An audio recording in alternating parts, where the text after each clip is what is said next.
نحمدہ ونصلی علی رسولہ الکریم اما بعد۔ مرکز اہل سنہ والجماعت سرگودہ جہاں دین کے دیگر شعبہ جات میں امت کی رہنمائی کر رہا ہے، وہیں بحمد اللہ تعالی دنیا بھر سے خواتین اور حضرات مختلف فقہی اور عقیدہ کے متعلقہ جو سوالات بھیجتے ہیں ان کے بھی جوابات دیے جاتے ہیں۔ ہماری روزانہ کی تراویح کی نماز کے بعد پاکستانی وقت کے مطابق 10:30 بجے کی یہ نشست سوال و جواب کی ہے، وہ سوال و جواب جو دنیا بھر سے ہمیں موصول ہوتے ہیں۔ تو ان میں سے پہلا سوال ہے محمد اسجد سہارنپور ہندوستان سے۔ وہ پوچھنا چاہتے ہیں کہ حضرت کیا عورت امامت کرا سکتی ہے یا نہیں؟ دیکھیں، عورت کے بارے میں یہ ہے کہ وہ نماز اپنی انفرادی پڑھے، اس کے لیے امامت کرانا یہ صحیح نہیں ہے، اس کی امامت مکروہ تحریمی ہے۔ فتاوی شامی میں ہے وَيَكْرَهُ تَحْرِيمًا جَمَاعَةَ النِّسَاء وَلَوْ فِي التَّرَاوِيحِ کہ عورتوں کی نماز، جماعت کی نماز مکروہ تحریمی ہے اگرچہ وہ تراویح ہی کی نماز کیوں نہ ہو۔ اس لیے عورت کو چاہیے کہ وہ جماعت کے بجائے انفرادی نماز کا اہتمام کرے۔ ہندوستان سے محمد اویس ہیں، وہ پوچھتے ہیں کہ تہجد کی نماز کی کتنی رکعتیں ہیں اور کیسے پڑھیں، 2 یا 4؟ تہجد کی نماز کی کم از کم 2 رکعتیں ہیں اور زیادہ سے زیادہ 8 رکعتیں ہیں۔ حضرت ام المؤمنین امی عائشہ صدیقہ رضی اللہ تعالیٰ عنہ فرماتی ہیں کہ نبی علیہ الصلاۃ والسلام کا عام معمول تہجد کی نماز میں وہ 8 رکعت پڑھنے کا تھا، تو اس لیے زیادہ سے زیادہ وہ 8 رکعتیں پڑھی جا سکتی ہیں، کم سے کم 2 بھی پڑھی جا سکتی ہیں۔ بنت عبداللہ کراچی سے پوچھتی ہیں کہ پاکستانی وقت کے مطابق چاشت کی نماز کتنے بجے تک پڑھ سکتے ہیں؟ دیکھیں، چاشت کی نماز کا وقت وہ دن کے چوتھائی حصہ گزرنے کے بعد شروع ہو جاتا ہے، اور یہ مختلف ممالک، مختلف علاقوں کے اپنے نقشہ اور جنتری کے اعتبار سے ہوتا ہے۔ عام طور پہ یہ ہے کہ سردیوں کے اندر چاشت کی نماز وہ 9:30 بجے ہوتی ہے، اور گرمیوں کے دنوں میں چاشت کی نماز کا وقت وہ 8:30 بجے ہے۔ باقی ہر علاقے کی اپنی ایک جنتری اور کیلنڈر ہے، اسی کے مطابق دیکھ کر نماز کا اہتمام کیا جائے۔ محمد اویس ہندوستان سے پوچھتے ہیں کہ آن لائن نکاح کا کیا حکم ہے؟ آن لائن یا ویڈیو کے ذریعے نکاح کا کیا حکم ہے؟ تو اس سلسلے میں عرض یہ ہے کہ نکاح کے لیے ایجاب و قبول ضروری ہے، اور ایجاب و قبول جب تک مجلس متحد نہ ہو، ایک ہی مقام پہ اکٹھے نہ ہوں، اس وقت تک ایجاب و قبول نہیں ہو سکتا۔ لہذا آن لائن اور ویڈیوز کے ذریعے یہ نکاح درست نہیں ہے۔ البتہ اس کی ایک صورت اور ہے، وہ یہ ہے کہ فریقین میں سے ایک فریق وہ اپنے نکاح کا کسی کو وکیل بنا لے، اور یہ وکیل 2 گواہوں کی موجودگی میں، عام ہے کہ وہ 2 گواہ 2 مرد ہوں یا 1 مرد اور 2 عورتیں ہوں، یہ 2 گواہ، یہ فریق ان 2 گواہوں کی موجودگی میں ایک فریق اول ایجاب کرے اور یہ فریق غیب کی طرف سے وکیل بن کر قبول کرے، تو یوں نکاح منعقد ہو سکتا ہے۔ باقی فقط ویڈیو یا آن لائن نکاح کرنا یہ درست نہیں ہے۔ حیدرآباد انڈیا سے مولوی مشرف فضیل سوال کرتے ہیں کہ تراویح میں 4 رکعت کے بعد جو دعا پڑھی جاتی ہے سبحان ذی الملک والملکوت، اس کی کیا حیثیت ہے؟ تراویح کے بارے میں یہ ہے کہ ہر 4 رکعت کے بعد، یعنی جسے ترویحہ کہتے ہیں، 4 رکعت کے بعد کچھ دیر وقفہ کیا جائے، اور اس میں وقفہ کتنا ہے، اس کی اصل یہ ہے کہ ہر امام اور مقتدی وہ اپنے رعایت کرتے ہوئے جتنا مناسب سمجھیں اور جتنا ان کو سکون ہو اس مطابق وہ وقفہ کریں، اور اس میں چاہیں تو تسبیح پڑھیں، چاہیں تو حمد و ثنا کریں، چاہیں تو درود شریف پڑھیں، چاہیں تو خاموش رہیں۔ کوئی دعا متعین نہیں ہے کہ ایک یہی دعا پڑھنی ہے۔ ہاں البتہ بعض روایات سے یہ جو دعا ہے سبحان ذی الملک والملکوت، سبحان ذی العزت والعظمت والہیبت والقدرت والکبریاء والجبروت، یہ دعا الفاظ کے اختلاف کے ساتھ مختلف کتب میں منقول ہے، جیسا کہ کنز العمال میں الباب الرابع فی التسبیح کے تحت یہ دعا موجود ہے۔ اسی طرح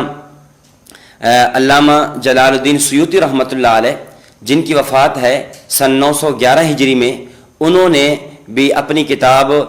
جامع الکبیر کے اندر اسی دعا کو نقل کیا ہے، اور اسی طرح فتاوی شامی میں بھی مبحث صلاۃ التراویح کے تحت یہ دعا لکھی ہے۔ تو مختلف الفاظ کے ساتھ یہ دعا منقول بھی ہے، تو جو الفاظ کے ساتھ جو بھی دعا پڑھنا چاہے وہ پڑھ سکتا ہے، شرعاً اس کی گنجائش ہے۔ ہاں کوئی خاموش رہنا چاہے یا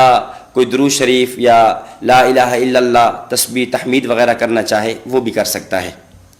محمد عثمان سوال کر رہے ہیں کہ روزہ کی حالت میں خون ٹیسٹ کروانا کیسا ہے؟ روزہ کی حالت میں خون ٹیسٹ کروانا یہ صحیح ہے، اس سے روزے میں فساد لازم نہیں آتا اور نہ ہی اس سے روزہ ٹوٹتا ہے۔ خون دینا یا خون کا یعنی کسی کو عطیہ کرنا یا خون دینا، دونوں صورتوں میں اس سے روزہ نہیں ٹوٹتا۔ حیدرآباد ہندوستان سے فردوس جہاں وہ پوچھ رہی ہیں کہ ایسے حافظ قرآن جس کا حفظ کمزور ہو اور قرأت میں بہت زیادہ منتشر ہوتا ہو اور اٹکتا ہو اور بہت کچھ چھوڑ دیتا ہو، تو ان خامیوں سے پر حافظ قرآن کی اقتداء میں نماز تراویح پڑھنا کیسا ہے؟ دیکھیں، تراویح میں اس بات کا اہتمام کرنا چاہیے کہ کسی ایسے حافظ قرآن کی اقتداء کی جائے جس کو حفظ جس کا منضبط ہو اور منزل اس کی اچھی ہو اور تلفظ اور ان چیزوں کی وہ رعایت کرنے والا ہو۔ ایسا حافظ قرآن جو بہت زیادہ غلطیاں کرتا ہے، اور جیسے سائلہ پوچھ رہی ہیں کہ قرآن کریم میں جگہ جگہ وہ آیات کو منتشر کرتا ہے،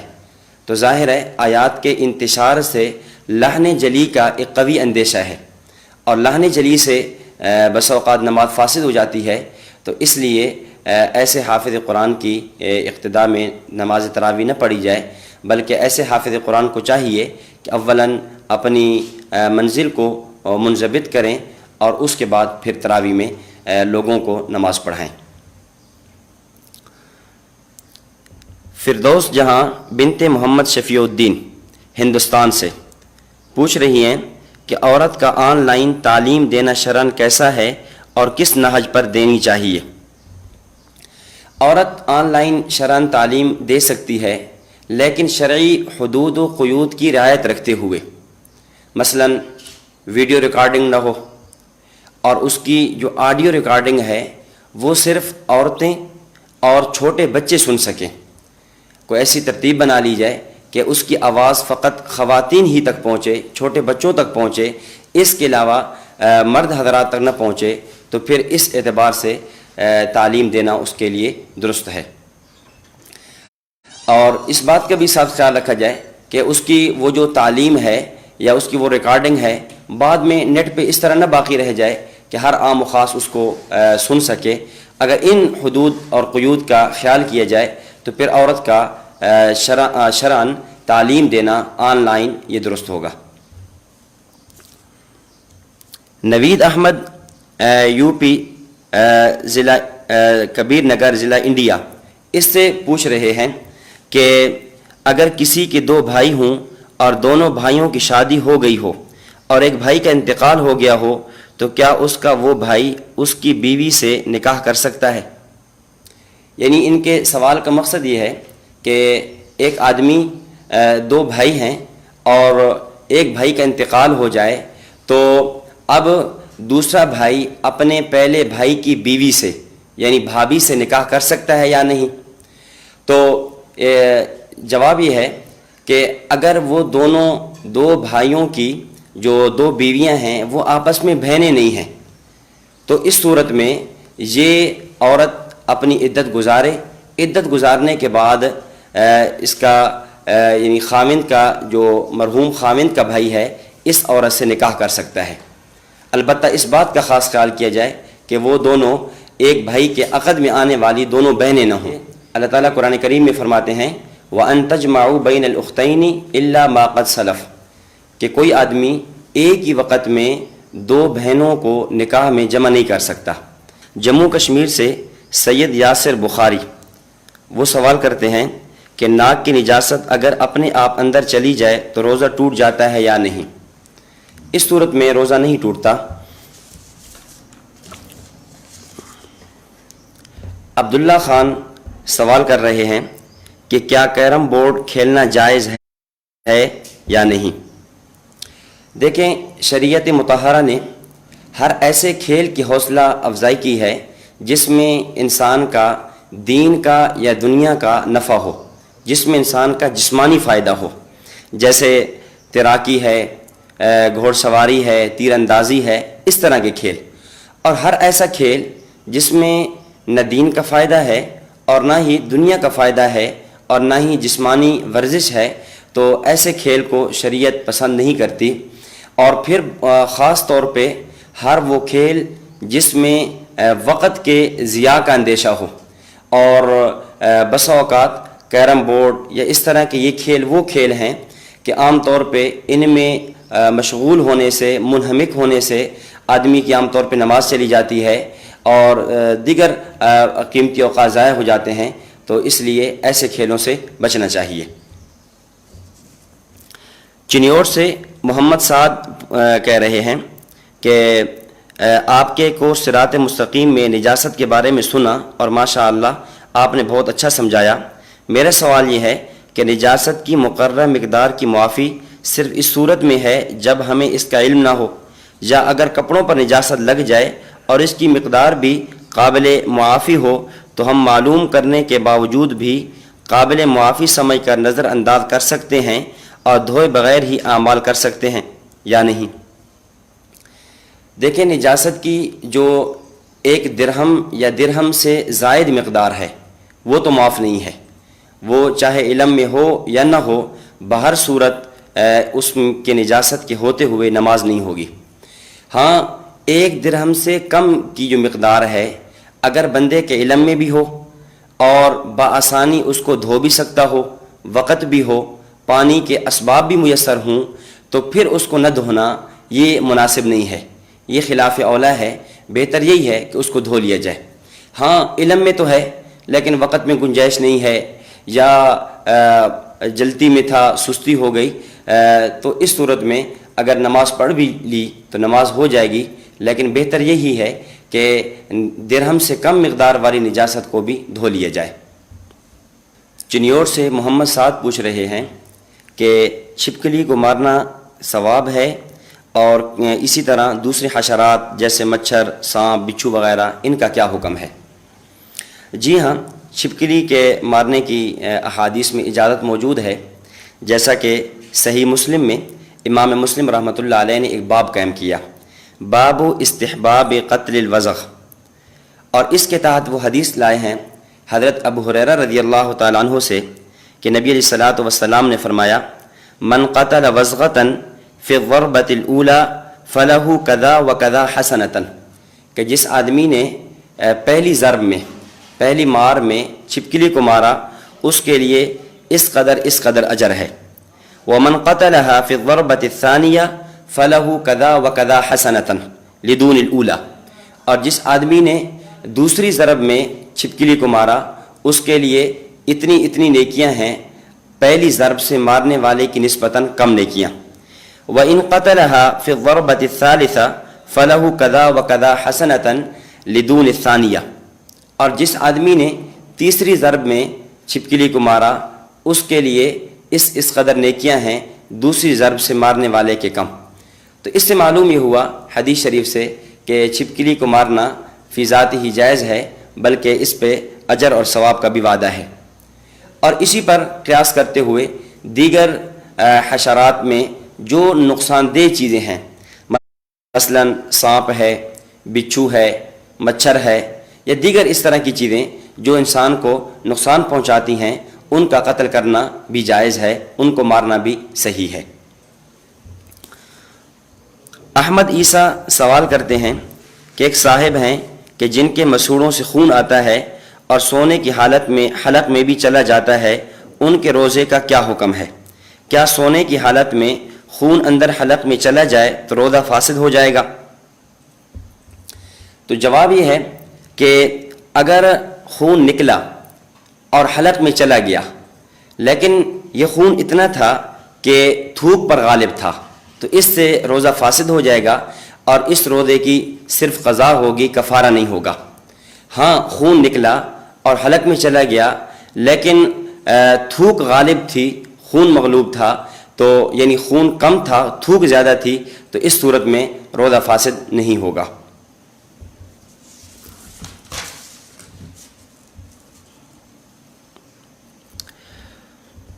ضلع دیر سے انعام اللہ سوال کرتے ہیں کہ کیا عشاء کی 4 رکعت فرض سے پہلے تراویح پڑھنا جائز ہے؟ جی، ایسا کرنا جائز نہیں ہے کہ پہلے عشاء کے فرض ہوں گے، پھر سنتیں ہوں گی، پھر اس کے بعد تراویح ہوں گی۔ کیوں؟ اس لیے کہ تراویح عشاء کی نماز کے تابع ہے، تو اصل پہلے ہوتی ہے، تابع بعد میں ہوتا ہے، اس لیے پہلے عشاء کے 4 فرض ادا کیے جائیں گے، اس کے بعد تراویح ادا کی جائے گی۔ یہی وجہ ہے کہ اگر فقہا نے لکھا ہے کہ کسی آدمی نے عشاء کے 4 فرض ادا کیے اور اس کے بعد وہ تراویح اس نے شروع کی اور اسے پتہ چلا کہ کسی وجہ سے میری عشاء کی نماز جو فرض نماز تھے وہ صحیح نہیں ہوئے، یعنی ان میں فساد آ گیا تھا، تو اب اس کو چاہیے کہ پہلے عشاء کے فرض پڑھے، اس کے بعد پھر تراویح شروع کرے۔ عبداللہ خان سوال کرتے ہیں کہ کیا مرد عورت ایک ساتھ باجماعت نماز تراویح پڑھ سکتے ہیں جبکہ امام محرمات میں سے ہو اور باقی سب مرد مقتدی غیر محرمات میں سے ہوں؟ جی، امام اگر ایسی صورت ہے گھر میں کہ امام کی اقتداء میں پیچھے کھڑی ہونے والی خواتین اس کی اپنی محرم ہیں، تو اس صورت میں امام آگے کھڑا ہوگا اور پھر پچھلی صف کے اندر مرد کھڑے ہوں گے اور پھر اس کے بعد وہ خواتین کھڑی ہوں گی جو اس کے محرم ہوں، تو اس صورت میں جائز ہے۔ ہاں، اگر ایسا ہو کہ امام غیر محرم ہو تو پھر نماز جائز نہیں ہے، یا اسی طرح امام کے پیچھے جو کھڑے ہونے والے مقتدی ہیں ان میں سے کوئی غیر محرم ہو اور پردے کا انتظام نہ ہو، تو اس صورت میں بھی نماز مکروہ ہوگی۔ محمد علی کبیر والا سے سوال کرتے ہیں کہ قضا نماز اور روزے کا طریقہ کیا ہے جبکہ بالغ ہونے سے تعداد معلوم نہ ہو؟ تو اس صورت میں نمازوں کا اور روزے کا اندازہ لگا لیا جائے، بلوغت کے بعد سے اپنی عمر کا اندازہ لگا کر ایک مقدار متعین کر لی جائے اور اس کے مطابق اپنی نمازوں کی اور روزے کی قضا شروع کر لی جائے۔ اور اس کا آسان طریقہ یہ ہے کہ ہر قضا نماز میں یہ نیت کر لی جائے کہ میری جو زندگی کی سب سے پہلی نماز قضا ہوئی ہے میں اس کی نیت کرتا ہوں۔ اور اس کا آسان طریقہ یہ بھی ہے کہ یوں کر لیا جائے کہ ہر نماز کے اندر، یا مثلا 5 گانا نمازیں ہیں تو فجر کی نماز میں فجر کی قضا کر لی جائے، ظہر میں ظہر کی، عصر میں عصر کی، مغرب میں مغرب کی، عشاء میں عشاء کی، یوں روزانہ کی بنیاد پر 5 نمازیں قضا ہوتی رہیں، تو اس اعتبار سے اپنی عمر کا اندازہ لگا کر یوں نمازوں کی ادائیگی پوری کی جا سکتی ہے۔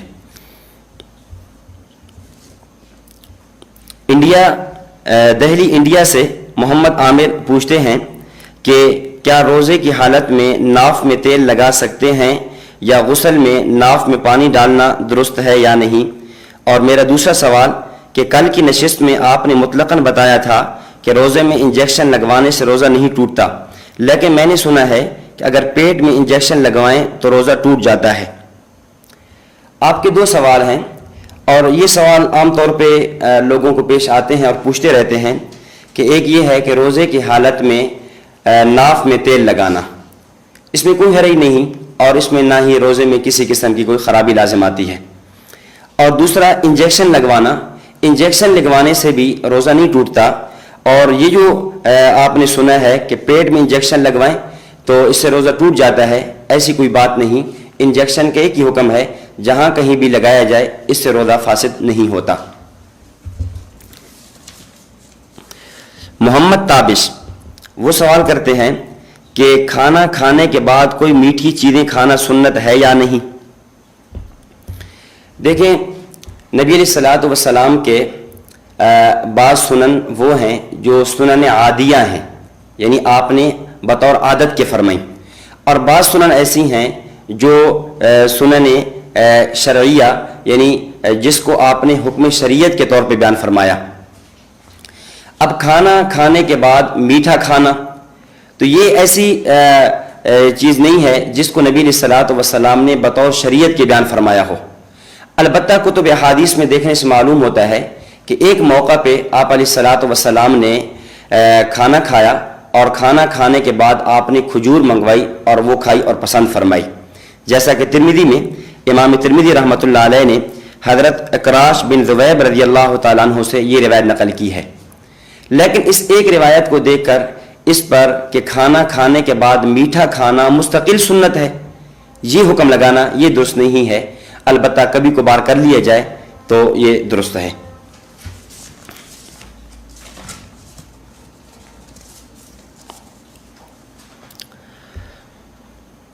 فیصل آباد سے اسامہ منور پوچھتے ہیں کہ آج سے 5 سال پہلے میں نے 2 روزے توڑے تھے، میرا بی پی کم ہو گیا تھا اور شدید گھبراہٹ ہوئی تھی، جس کی وجہ سے مجھے غالب گمان تھا کہ میں روزہ پورا نہیں کر سکوں گا، تو کیا میں یہ روزہ قضا کروں یا کفارہ کروں؟ رہنمائی فرمائیں۔ دیکھیں، اگر آپ نے روزے اس حالت میں توڑے تھے کہ آپ کے اوپر ظن غالب تھا اور آپ کی طبیعت آپ کا ساتھ نہیں دے رہی تھی، اور آپ یقین سمجھ رہے تھے یقیناً کہ میرے لیے روزہ پورا کرنا مشکل ہے، اس حالت میں طبیعت پہنچ گئی، تو اس میں اگر آپ نے روزہ توڑ دیا تھا تو اب آپ کو اس روزے کی قضا ہوگی، کفارہ نہیں ادا کرنا ہوگا۔ ایک سوال یہ ہے کہ اگر کوئی عورت روزہ رکھے پھر دن میں حیض شروع ہو جائے تو کیا کرے؟ یہ مسئلہ بھی عام طور پہ خواتین کو پیش آتا ہے، اس لیے اس کو بھی اچھی طرح سمجھ لیا جائے کہ اگر کوئی عورت حالت روزہ میں تھی اور دن کے کسی حصے میں، روزے کے اوقات میں سے کسی وقت میں اسے مینسز شروع ہو گئے، حیض شروع ہو گیا، تو اب اس کا یہ روزہ ختم ہو جائے گا، یہ عورت اس روزے کی قضا کرے گی، اور بقیہ اوقات میں وہ عوام کے سامنے تو نہیں، اگر کہیں الگ ہو کر کھانا پینا چاہے تو کھا پی بھی سکتی ہے، البتہ عوام کے سامنے نہ کھایا جائے، اس سے رمضان المبارک کی ایک عدم تعظیمی اور عدم توقیر لازم آتا ہے، اس سے بچا جائے۔ اور اسی طرح اس کے ساتھ ہی ملتا جلتا دوسرا مسئلہ، اگر ایک خاتون ایسی ہیں کہ وہ روزے کی حالت میں نہیں تھی بوجہ مینسز کے، حیض کے، اور دن کے کسی حصے میں مثلا ظہر کے وقت، عصر کے وقت، کسی وقت جا کر ان کے مینسز حیض ختم ہوا، تو اب ان کو چاہیے کہ یہ تشبہ بالصائمین کریں۔ تشبہ بالصائمین کا مطلب یہ ہے کہ اب کھانے پینے سے رک جائیں، اگرچہ ان کا روزہ تو نہیں ہوگا، روزہ تو ان کو قضا ہی کرنا ہوگا، لیکن روزے کے ادب اور احترام میں یہ کھانے پینے سے رکی رہیں۔ محمد رافع سوال کرتے ہیں کہ کیا منہ میں چھالے ہونے کی صورت میں جیل لگانے سے روزہ ٹوٹ جائے گا؟ جی ہاں، جیل لگانے سے روزہ ٹوٹ جاتا ہے، اس لیے کہ اس میں عام طور پر جیل کے اثرات جو ہیں وہ حلق میں اتر جانے کا قوی اندیشہ ہوتا ہے، اس لیے روزے کی حالت میں جیل نہ لگائی جائے۔ سرگودا سے نوید الرحمان سوال کرتے ہیں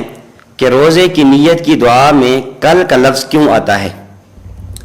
اس سوال کو بھی اچھی طرح سمجھ لیا جائے، پھر اس کا میں جواب عرض کرتا ہوں۔ سوال یہ ہے کہ ہم روزے کی جو دعا مانگتے ہیں وہ یہ ہوتی ہے وَبِصَوْمِ غَدٍ نَوَيْتُ مِنْ شَهْرِ رَمَضَانَ، کہ میں روزے کی نیت کرتا ہوں غدن وبصوم غدن نویتو، کل کی۔ اب اس پہ ایک عام طور پہ بعض حضرات کی طرف سے ایک شبہ اور اشکال یہ پیش کیا جاتا ہے کہ بات عجیب ہے، روزہ تو رکھنا ہے آج اور نیت کی جا رہی ہے کل کی۔ مثلا آج منگل ہے، میں روزہ آج کا رکھتا ہوں اور دعا میں میں کیا کہتا ہوں، وبصوم غدن نویتو، کہ میں نیت کرتا ہوں کل کی، تو روزہ آج کا اور نیت کل کی، تو یہ تو عجیب سی بات ہے۔ تو اس کا جواب سمجھیں۔ دیکھیں یہ سوال، یہ اعتراض اس لیے پیش آیا عربی زبان اور عربی لغت سے پوری طرح واقفیت نہ ہونے کی بنیاد پر۔ لفظ غد، غد کے دو معنی آتے ہیں۔ ایک غد کا معنی آتا ہے کل، یعنی متعین کل، ایک غد کا معنی یہ ہے، مثلا آج منگل ہے تو کل بدھ، یہ غد ہے۔ اس طرح جمعہ ہے تو آگے ہفتہ، یہ غد ہے۔ ایک غد کا معنی یہ ہے، اور ایک غد کا معنی یہ ہے کہ مطلقاً زمانہ مستقبل، یعنی مستقبل آگے، یعنی جو شروع ہونے والا زمانہ ہے، اس کو بھی غد سے تعبیر کر دیا جاتا ہے۔ مفتی اعظم بغداد علامہ آلوسی رحمۃ اللہ علیہ، جن کی وفات سن 1270 ہجری میں ہے، انہوں نے اپنی کتاب تفسیر روح المعانی میں اس بات کو نقل کیا ہے۔ سورہ یوسف آیت نمبر 12، اللہ تعالیٰ فرماتے ہیں ارسلہ معنا غدا یرتع ویلعب، کہ جس وقت سیدنا یوسف علیہ السلام کے بھائی اپنے والد گرامی حضرت سیدنا یعقوب علیہ السلام کی خدمت میں حاضر ہوئے اور کہا کہ ابا جان ارسلہ معنا غدن، کہ آپ یوسف کو ہمارے ساتھ غد میں بھیج دیں۔ تو علامہ آلوسی رحمۃ اللہ علیہ اس آیت کی شرح میں فرماتے ہیں کہ وَهُوَ يُطْلَقُ عَلَى الْيَوْمِ الَّذِي يَلِيهِ، کہ ایک تو غد کا معنی وہ دن ہے جو اس دن کے ساتھ ملا ہوا ہے، یعنی آئندہ آنے والا کل، اور وَلِي زَمَنِ الْمُسْتَقْبَلِ مُطْلَقًا، اور اسی طرح غد کا دوسرا معنی مطلقاً زمانہ، ہر وہ زمانہ جو اس زمانے کے ساتھ ملا ہوا ہے وہ مراد ہے۔ اور اس کی مزید تشریح اور تفصیل خود قرآن کریم میں موجود ہے۔ سورہ لقمان میں آیت نمبر 34 میں اللہ تعالیٰ فرماتے ہیں کہ وَمَا تَدْرِي نَفْسٌ مَاذَا تَكْسِبُ غَدًا، کوئی بندہ یہ نہیں جانتا کہ اس نے غد میں کیا کرنا ہے۔ اب یہاں پر یہ مطلب نہیں ہے کہ غد سے مراد آئندہ آنے والا کل، کہ اس نے آئندہ آنے والے کل میں کیا کرنا ہے، نہیں، یہاں غد سے مراد یہ ہے کہ اس نے اس زمانے کے بعد جو ملا ہوا زمانہ ہے اس میں کیا کرنا ہے۔ تو اسی طرح جب ہم روزے کی نیت کرتے ہیں اور یہ کہتے ہیں وَبِصَوْمِ غَدٍ نَوَيْتُ مِنْ شَهْرِ رمضان، اس کا مطلب یہ ہوتا ہے کہ میں نے طلوع آفتاب کے بعد جو زمانہ 7 سال ملا ہوا ہے اس زمانے میں روزہ رکھنے کی نیت کرتا ہوں۔ انڈیا صوبہ بہار سے دلشاد عالم وہ سوال کرتے ہیں کہ اگر داماد حافظ قرآن ہو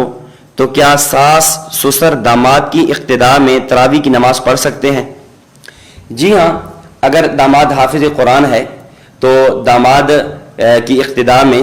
ان کی سسر اور ساس وہ اقتداء میں نماز پڑھ سکتے ہیں، اور اس کی صورت اور طریقہ کار یوں ہوگا کہ حافظ صاحب داماد وہ آگے کھڑے ہوں گے، اور ان کا جو مقتدی ہے یعنی ان کا جو سسر ہے وہ اگر الگ ہے، اکیلے ہے، اس کے ساتھ کوئی اور نمازی نہیں ہے، تو وہ ان کے ساتھ ہی تھوڑا سا پیچھے ہٹ کے دائیں طرف کھڑے ہوں گے، اور ان کی جو ساس صاحبہ ہیں وہ ایک صف کی بقدر پیچھے ہٹ کر کھڑی ہوں گی، اور اس طرح ان کی اقتداء میں نماز ادا کی جا سکتی ہے۔ رمضان المبارک کے ان قیمتی لمحات میں جہاں ہم دیگر دعاؤں کا اہتمام کرتے ہیں، وہاں ہمیں حضرت استاد محترم متکلم اسلام شیخ طریقت مولانا محمد الیاس صاحب گھمن حفظہ اللہ تعالیٰ کو بھی دعاؤں میں یاد رکھیں کہ جن کی یہ محنت ہے اور وہ بحمد اللہ تعالیٰ دین کے تمام شعبہ جات میں وہ سرگرم ہیں اور عمل پیرا ہیں، اور ایک بہت بڑی امت ان سے مستفید ہو رہی ہے۔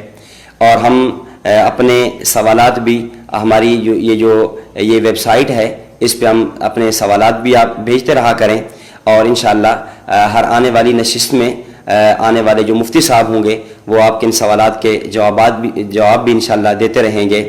تو انشاءاللہ زندگی رہی تو اگلی نشست میں انشاءاللہ پھر ملاقات ہوگی. السلام علیکم ورحمۃ اللہ وبرکاتہ.